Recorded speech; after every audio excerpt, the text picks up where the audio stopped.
కార్తీక పురాణం 16వ అధ్యాయము. స్తంభ దీప ప్రశంస.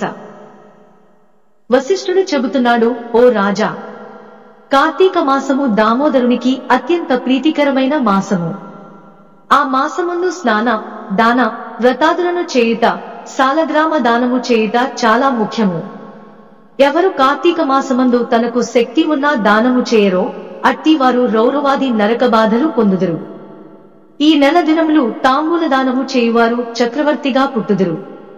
ఆ విధముగానే నెల రోజులలో ఏ ఒక్కరోజు విడువకుండా తులసి కోట వద్ద గాని భగవంతుని సన్నిధిని గాని దీపారాధన చేసిన ఎడల సమస్త పాపములు నశించుటేగాక వైకుంఠ ప్రాప్తి కలుగును. కార్తీక శుద్ధ పౌర్ణమి రోజున నదీ స్నానమాచరించి భగవంతుని సన్నిధియందు ధూప దీప నైవేద్యములతో దక్షిణ తాంబూలాదులు, నారికేళ ఫలదానము చేసిన ఎడల చిరకాలము నుండి సంతతి లేనివారికి పుత్ర సంతానము కలుగును. సంతానము ఉన్నవారు చేసినచో సంతాన నష్టము జరగదు. పుట్టిన బిడ్డలు చిరంజీవులై యుందురు. ఈ మాసములో ధ్వజస్తంభమునందు ఆకాశ దీపమునుంచిన వారు వైకుంఠమున సకల భోగములు అనుభవింతురు. కార్తీక మాసమంతయు ఆకాశ దీపము గాని స్తంభ దీపాము గాని ఉంచి నమస్కరించిన స్త్రీ పురుషులకు సకలైశ్వర్యములు కలిగి వారి జీవితము ఆనందదాయకమగును.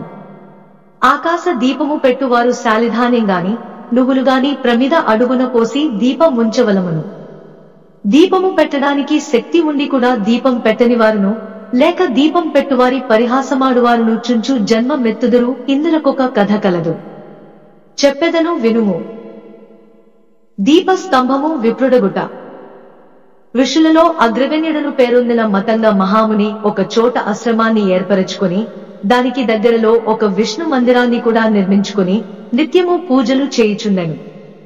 కార్తీక మాసములో ఆ ఆశ్రమము చుట్టుప్రక్కల మునులు కూడా వచ్చి పూజలు చేయుచుండిరి. వారు ప్రతిదినము ఆలయ ద్వారాలపై దీపములు వెలిగించి కడు భక్తితో శ్రీహరిని పూజించి వెళ్ళుచుండెడి వారు. ఒకనాడు ఆ మునులలో ఒక వృద్ధుడు తక్కిన మునులను చూచి, ఓ సిద్ధులారా, కార్తీక మాసములో హరిహరాదుల ప్రీతి కొరకు స్తంభదీపమునుంచినచో వైకుంఠ ప్రాప్తి కలుగుతుందని మనకందరకు తెలిసిన విషయమే కదా. రేపు కార్తీక శుద్ధ పౌర్ణమి. హరిహరాదుల ప్రీతి కొరకు ఈ ఆలయానికి ఎదురుగా ఒక స్తంభము పాతి దానిపై దీపమును పెట్టుదము. కావున మనమందరము అడవికి వెళ్లి నిడుపాటి స్తంభము తోడ్కుని వత్తము రండు అని పలుకగా అందరూ పరమానంద భరితులై అడవికి వెళ్లి చిలువలు పలువలు లేని ఒక చెట్టును మొదలంట నరికి దానిని తీసుకువచ్చి ఆలయంలో స్వామికెదురుగా పాతిరి. దానిపై శాలి ధాన్యముంచి ఆవునేతితో నింపిన పాత్రను దానిపై పెట్టి అందు వత్తివేసి దీపము వెలిగించిరి. పిమ్మట వారందరూ కూర్చుండి పురాణ పఠనము చేయుచుండగా ఫెళఫెళమను శబ్దము వినిపించి అటు చూడగా వారు పాతిన స్తంభము ముక్కలైపడి దీపము ఆరిపోయి చెల్లాచెదురై పడియుండెను. ఆ దృశ్యము చూచి వారందరూ ఆశ్చర్యముతో నిలబడి ఉండిరి. అంతలో ఆ స్తంభము నుండి ఒక పురుషుడు బయటకు వచ్చెను. వారతనిని జూచి, ఓయి నీవేవడవు? నీవీ స్తంభము నుండి ఎలా వచ్చితివి? నీ వృత్తాంతమేమి అని ప్రశ్నించిరి.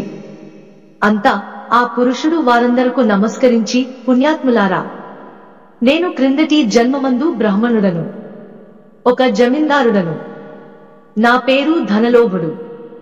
నాకు చాలా ఐశ్వర్యముండుటచే మదాంధుడనే న్యాయాన్యాయ విచక్షణలు లేక ప్రవర్తించితిని.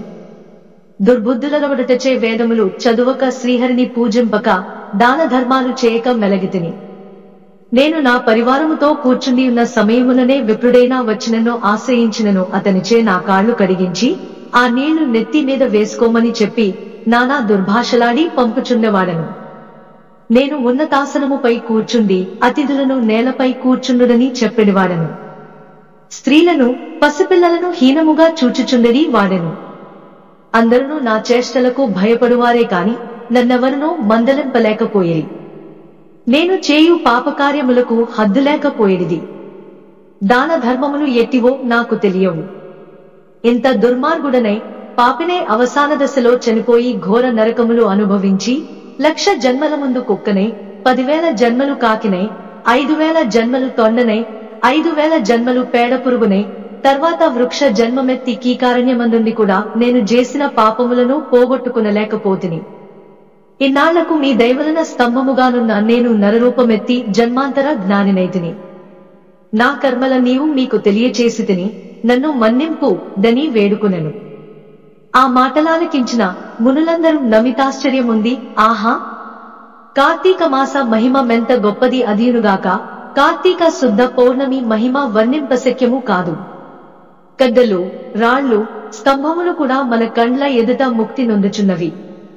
వీటన్నింటికన్నా కార్తీక శుద్ధ పౌర్ణమి ఆకాశదీపముంచిన మనుజునకు వైకుంఠ ప్రాప్తి తప్పక సిద్ధించును. అందువలననే ఈ స్తంభమునకు ముక్తి కలిగిన దని మునులు అనుకోనుచుండగా, ఆ పురుషుడా మాటలాలకించి, మునిపుంగవులారా, నాకు ముక్తి కలుగు మార్గమేదైనా గలదా? ఈ జగమ్మున నెల్లరుకు నెటుల కర్మ బంధము కలుగును, అది నశించుటెట్లు? నా ఈ సంశయము బాపు దని ప్రార్థించెను. అక్కడ ఉన్న మునీశ్వరులందరూ తమలో నోకడగు అంగీరసమునితో, స్వామి, మీరే అతని సంశయమును తీర్చగల సమర్థులుగాన వివరించు దని కోరిరి. అంత అంగీరసుడిట్లు చెప్పుచున్నాడు. షోడశాధ్యాయము 16.